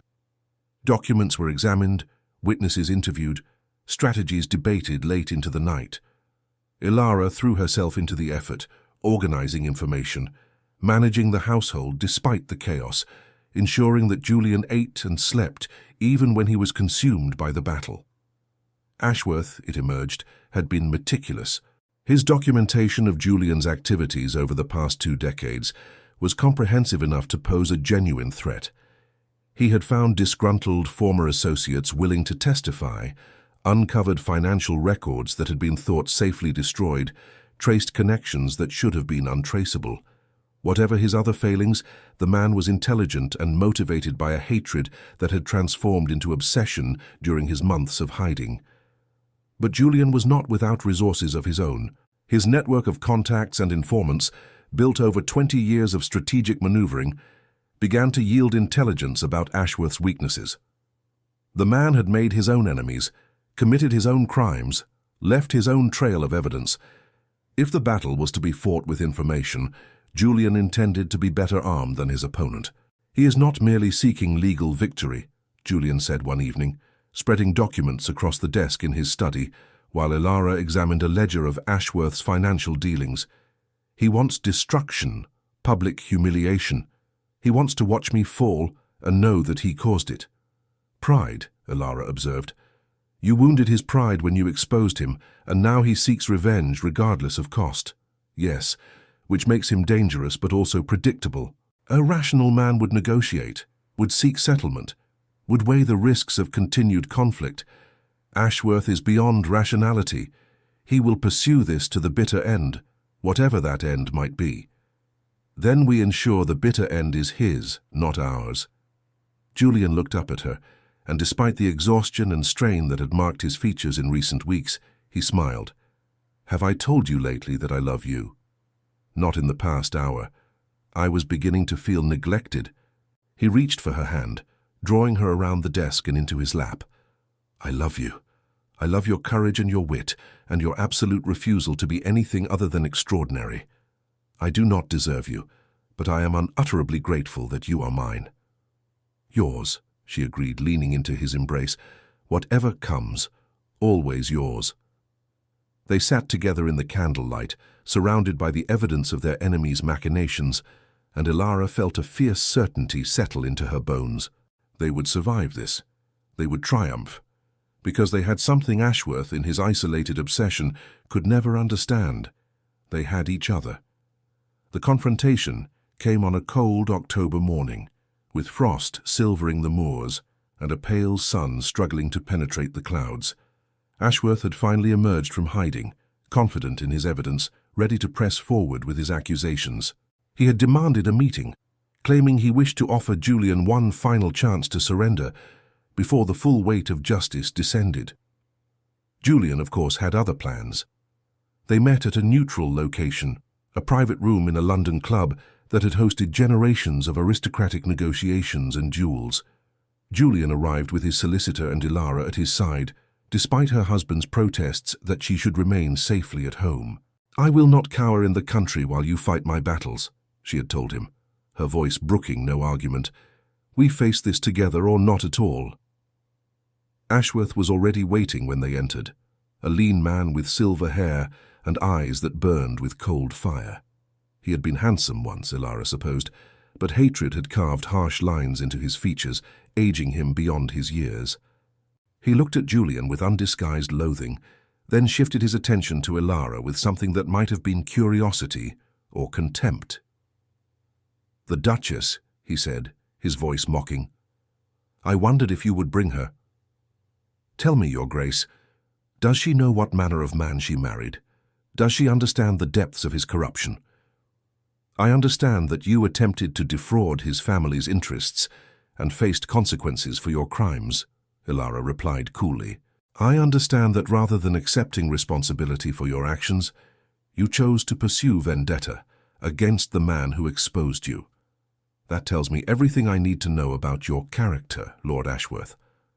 Ashworth's expression flickered, surprise that she would speak, anger that she would challenge him. "You have been fed lies. Your husband is a master of manipulation. He has bent you to his will as he bends everyone, and you do not even realize you are his puppet." "Enough!" Julian's voice cut through the room like a blade. "You requested this meeting to discuss terms, Ashworth. I suggest you do so before my patience exhausts itself." "Terms?" Ashworth laughed bitterly. "Very well. Here are my terms. You will sign a full confession of your crimes against me and others. You will surrender your assets to compensate those you have wronged. You will accept exile from England, permanent and irrevocable. In exchange, I will not pursue criminal prosecution. You will avoid prison if nothing else. And if I refuse, Then I will destroy you, every document I have gathered, every witness I have cultivated, every piece of evidence that demonstrates the true nature of your activities. All of it will be presented to the authorities and the press. Your reputation will be annihilated. Your fortune will be seized. Your wife—" His eyes found Alara again, gleaming with malice.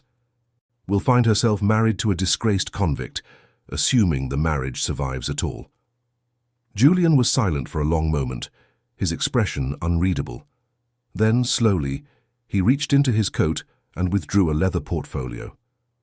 "I have a counteroffer." He opened the portfolio and spread its contents across the table: documents, letters, financial records, sworn statements. Ashworth's face went pale as he recognized what he was seeing. "You believed you were the only one capable of investigation," Julian said, his voice soft and dangerous. "You forgot that I have spent 20 years building a network that spans continents. Your crimes, Ashworth, are rather more extensive than mine. Embezzlement from your own investors, bribery of government officials, the manipulation of markets for personal gain. Ironic, given your accusations against me, and most damning of all." He tapped a particular document. "Evidence linking you to the death of one Frederick Marlowe, who threatened to expose your schemes 3 years ago. That is a lie, is it? I have witnesses. I have financial records showing payments to the men who arranged his accident. I have a sworn statement from one of those men who proved remarkably cooperative once he understood the alternative." Julian's smile was sharp as a knife's edge. "You came here threatening to destroy me, Ashworth. You should have remembered that destruction is a game I have played far longer than you." Ashworth stared at the documents, his face cycling through rage, fear, and finally a desperate calculation. "What do you want?" "I want you to disappear. Genuinely this time, not lurking in shadows, plotting revenge. You will leave England. You will never return. You will never speak my name again or take any action against me or my family. In exchange, I will not hand these documents to the authorities, who would very much like to solve the mystery of Frederick Marlowe's death. You cannot simply—" "I can. I am." Julian gathered the documents and returned them to the portfolio. "You have 24 hours to make your decision. Accept my terms and you walk away with your life and freedom. Refuse, and I will ensure that you spend what remains of your years in a cell, contemplating the consequences of your own hubris." He rose, offering his arm to Alara. "We are finished here." They were almost to the door when Ashworth spoke again, his voice shaking with impotent fury. "This is not over, Blackthorne. You cannot silence me forever. One day, one way or another, the truth will emerge. And when it does—" Julian turned and Alara saw the full force of the Iron Duke in his expression. Cold, merciless, absolute. "The truth, Ashworth, is that you attempted to destroy a man far more dangerous than yourself, and failed. The truth is that your hatred blinded you to the reality of your situation. The truth is that you lost this battle before it ever began because you forgot the first rule of warfare: never engage an enemy unless you are certain you can win." He smiled, and there was no warmth in it whatsoever. 24 hours. Choose wisely. They left Ashworth sitting amid the ruins of his schemes, his face ashen, his hands trembling. In the carriage home, Julian was silent for a long while, staring out the window at the grey London streets. "It is finished," Alara said softly. "Yes." But his voice was heavy rather than triumphant. "I destroyed him, Alara. Not merely defeated, destroyed. His evidence against me, his plans for revenge, his hope of justice, all of it, crushed. And I used methods no better than his own. I found his crimes and used them as weapons. I threatened him with prosecution for murder, while knowing my own hands are far from clean. He would have done the same to you. Yes, he would have. That is precisely my point." Julian turned to face her, and she saw the conflict raging behind his eyes. "I told you once that I was trying to be better, that you had made me want to be worthy of your love. But today I was exactly the monster I have always been. Strategic, ruthless, willing to use any means necessary to protect what is mine." Alara reached for his hand, threading her fingers through his. You were a man protecting his family. There is no shame in that. Is there not? I threatened a man with hanging for a crime I am not certain he committed. I used evidence that may have been obtained through bribery and coercion. You survived. Her voice was firm, cutting through his spiral of self-doubt. You protected me, protected our future, protected everything we have built together. Perhaps the methods were not noble, perhaps a better man would have found another way. But Julian, she squeezed his hand until he met her eyes. You are not trying to be a saint. You are trying to be human, and humans do what they must to protect those they love. You are not disappointed in me? I am proud of you. Proud of your brilliance, your determination, your willingness to fight for us even when the cost was dear. She leaned across the carriage to kiss him softly. I married the Duke of Blackthorn, Julian. I knew what that meant. I love you, all of you, including the parts that frighten lesser men. Never doubt that. Something in his expression eased, the tension draining from his shoulders. How did I ever survive before you? Poorly, I imagine. He laughed, genuine, surprised, warming, and pulled her into his arms. I love you, Alara Thorne, more than I ever imagined possible, more than I have words to express. Then show me, she murmured against his lips, when we are home. Show me exactly how much. The promise in his eyes made the long carriage ride home feel like an eternity. Ashworth fled to the continent within the week, his assets liquidated, his reputation destroyed by whispers that spread through society like wildfire. The official story was vague. Financial difficulties, health concerns, a need for warmer climates. But everyone understood the truth. The Duke of Blackthorn had been challenged, and the challenger had been annihilated. Julian's reputation, paradoxically, emerged from the crisis stronger than ever. He had been tested by a determined enemy and proven victorious. The Tun, always appreciative of power, found new reasons to respect and fear him. But alongside the fear, there was something else now. A grudging acknowledgement that the Iron Duke might be more than mere monster. He had a wife who adored him openly, a household that ran with warmth rather than terror, a presence at social events that suggested he might be capable of existing among ordinary humans after all. For her part, Ilara found herself elevated to a status she had never anticipated. The Duchess who had stood beside her husband through crisis, who had accompanied him to the confrontation with his enemy, who had emerged with her head high and her loyalty unquestioned, she had become a figure of fascination in her own right. Young women sought her out for advice on managing difficult husbands. Older matrons nodded with approval at her composure under pressure. Even Lady Pemberton, that formidable arbiter of society, had declared publicly that the Duchess of Blackthorn was the finest woman to bear the title in 3 generations. But it was the private moments that mattered most.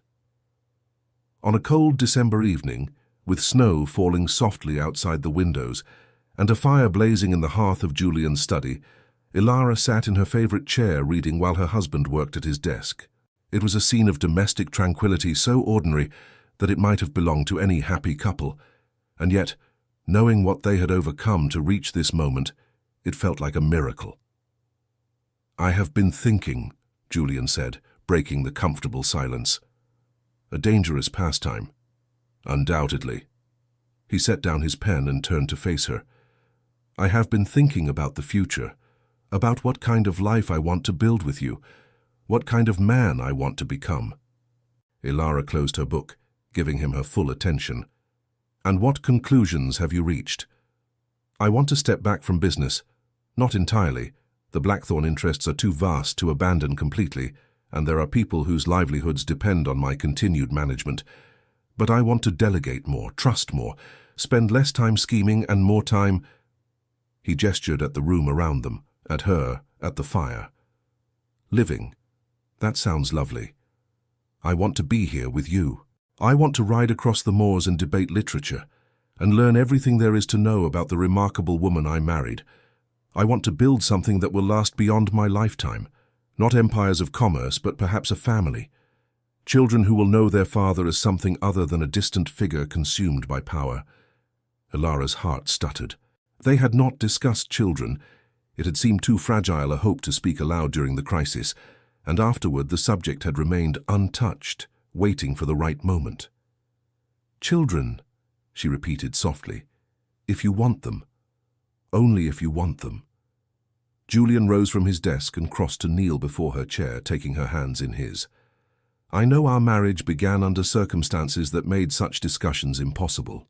I know I have no right to assume anything about your desires for the future, but I find myself hoping, desperately, foolishly hoping, that you might want to build a family with me, that you might trust me enough to bring children into a world I have spent 20 years making dangerous." Ilara looked at the man kneeling before her, this complicated, brilliant, damaged, magnificent man who had purchased her like property and then spent every moment since trying to earn her heart. The man who had confessed his loneliness and his sins, who had wept for his brother and fought for his wife, who was asking now for the chance to be something he had never believed possible, a father, a family man, human. "I want that," she whispered. "I want children with your eyes and your stubborn jaw. I want to watch you teach them to ride and argue with them about books. I want to build a family that proves, to you, to the world, to ourselves, that the Iron Duke can be more than his reputation." Julian's breath caught, and she saw the sheen of tears in his eyes. "Ilara." "I love you," she said, pulling him up to sit beside her in the chair that was really too small for two. "I love you, and I want everything with you, the good and the bad, the easy and the hard, the quiet evenings and the dangerous battles. All of it. Everything." He kissed her then, deep and tender and full of promise. The fire crackled, the snow fell, and outside the windows of Blackthorn Manor, the world continued on its way, unaware that within those ancient walls, two people had found something rare and precious and worth fighting for. Spring returned to Yorkshire with an explosion of colour that seemed designed specifically to celebrate the news Ilara carried. She told Julian on a morning in early April, when the gardens were rioting with daffodils and the air smelled of new beginnings. His reaction was everything she could have hoped for: joy, terror, overwhelming love, and a protective instinct so fierce it was almost comical. He refused to let her climb stairs unassisted. He ordered the cook to prepare only the most nourishing foods. He sent to London for the finest physician and to Paris for a midwife renowned throughout Europe. "You are being ridiculous," Ilara told him fondly, submitting to yet another attempt to wrap her in blankets despite the mild weather. "I am being careful. There is a difference." "There is not, actually." But she let him fuss, understanding that for a man who had lost everyone he loved, the prospect of new life was both miracle and terror. Julian needed to protect, to prepare, to control whatever variables he could. It was who he was, and she loved him for it even when it drove her to distraction. The pregnancy progressed without complication, much to everyone's relief. Ilara grew round and radiant, blooming with the life inside her. Julian grew increasingly anxious, unable to shake the fear that something would go wrong, that happiness of this magnitude must inevitably attract catastrophe. "Nothing bad is going to happen," she assured him repeatedly. "I am healthy. The baby is healthy, and we have the finest medical care available. Stop borrowing trouble." "I am not borrowing trouble. I am anticipating contingencies." "You are driving yourself mad for no reason." She was right, of course. The birth, when it came on a golden September afternoon, was relatively swift and uncomplicated. Julian paced the corridor outside their chambers like a caged tiger, forbidden from entering by the midwife, but unable to sit still. When the cry of a newborn finally pierced the air, he burst through the door despite all propriety, desperate to see his wife and child. Ilara lay against a pile of pillows, exhausted but glowing, a small bundle cradled against her chest. She looked up as Julian entered, and her smile was the most beautiful thing he had ever seen. "Come meet your son," she said. Julian approached the bed on unsteady legs, feeling as though he were walking through a dream. The baby was impossibly small, red-faced and squalling, with a shock of dark hair that already promised to match his father's. Tiny fingers curled and uncurled, grasping at air as though reaching for something just beyond comprehension. "He is perfect," Julian whispered, hardly daring to breathe. "He is loud." Ilara laughed softly, already asserting his opinions, just like his father. Julian reached out a trembling hand to touch his son's cheek, soft as silk, warm with new life. The baby turned toward the touch instinctively, still crying, and something in Julian's chest cracked open, releasing emotions he had locked away so long ago that he had forgotten they existed. "I never thought," his voice broke. "I never allowed myself to imagine. I know." Ilara reached up to touch his face, wiping away tears he had not realized he was shedding. "But it is real, Julian. He is real. Our son. Our family. Everything we fought for, everything we hoped for. It is here." He leaned down to kiss her, tasting salt and joy and overwhelming gratitude. "Thank you," he murmured against her lips. "Thank you for saving me, for loving me, for giving me everything I never deserved." "You deserved all of it," she replied firmly. "You always deserved it. You simply needed someone to help you believe that." The baby's cries had softened to whimpers, then quieted entirely as he found his mother's breast and settled into the serious business of nursing. Julian sat beside the bed, unable to look away from the tableau before him. His wife, his son, his family. "Thomas," he thought, "I wish you could see this. I wish you could know that I finally found what you always told me was possible. Love that transforms, that redeems, that makes everything worthwhile." And perhaps it was imagination, perhaps merely the exhaustion and emotion of the day, but he could almost feel his brother's presence in the room. Almost hear his voice, warm with approval, saying what he had always said when Julian doubted himself. "I always knew you had it in you, brother. I always knew." They named the boy Thomas. The choice was Julian's, made without hesitation, the moment Ilara asked what he wished to call their son. She understood immediately, the tribute to the brother he had lost, the hope that this new Thomas might carry forward something of the uncle he would never meet. "Thomas Julian Thorne," she said, trying the name. "Future Duke of Blackthorn, it suits him. He will be better than me." Julian held his son with the careful reverence of a man handling something infinitely precious. "I will ensure it. He will have the advantages I lacked. Stability, love, a father who is present rather than absent. He will not need to become a monster to survive." "He will have the best of both his parents," Ilara agreed. "Your intelligence and determination, and my obviously superior common sense." "Obviously superior?" "Someone has to balance out your tendency toward dramatic brooding. I am simply preparing the next generation."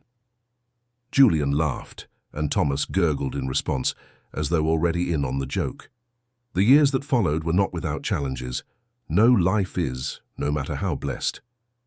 There were business difficulties that required Julian's attention, social complications that tested Ilara's diplomatic skills, the ordinary struggles of raising children, for Thomas was eventually joined by a sister, Elizabeth, named for the woman Julian's brother had loved and lost.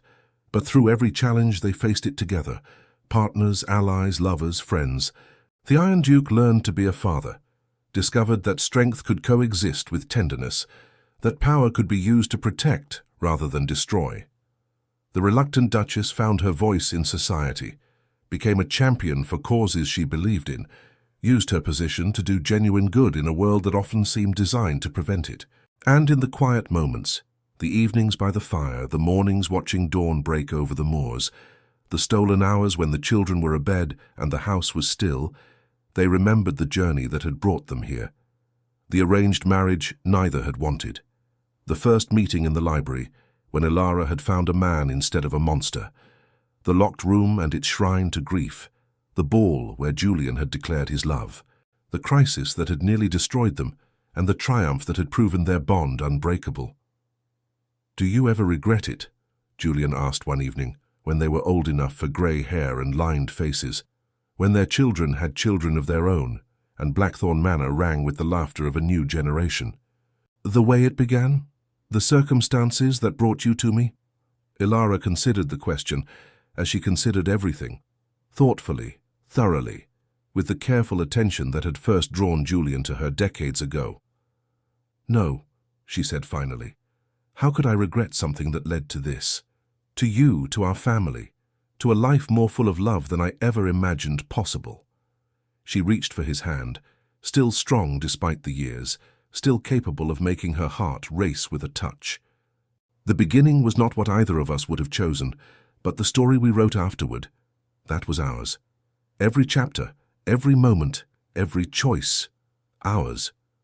Julian raised her hand to his lips, pressing a kiss to the thin skin over her knuckles. I love you, Ilara Thorne. I have loved you since I watched you stand alone under the stars, and I will love you until the stars themselves burn out. Always so dramatic. You married me anyway. I did. She smiled, the same smile that had enchanted him all those years ago, unchanged despite the passage of time. And I would do it again, 1,000 times, 1,000,000, every path, every possibility. I would always choose you.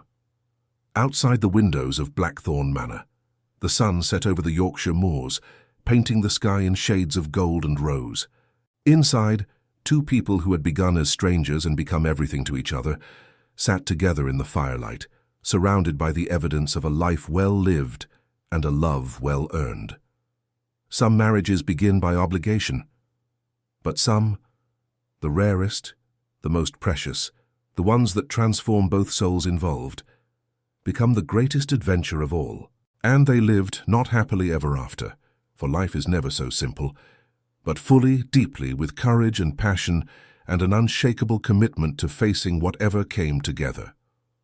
Always together. The end. And so concludes the tale of Ilara and Julian, the reluctant Duchess and the Iron Duke, whose marriage began in shadows but ended in light. Thank you so very much for joining us on this journey through Blackthorn Manor and the Yorkshire moors, through fear and hope and the transformative power of love. If this story touched your heart, we would be incredibly grateful if you would take just a moment to subscribe to our channel, so you never miss a new tale of romance and redemption. Leave a comment below telling us what you thought, your favorite moments, the scenes that made you cry, the lines that made you smile. Your words mean more to us than you could possibly know.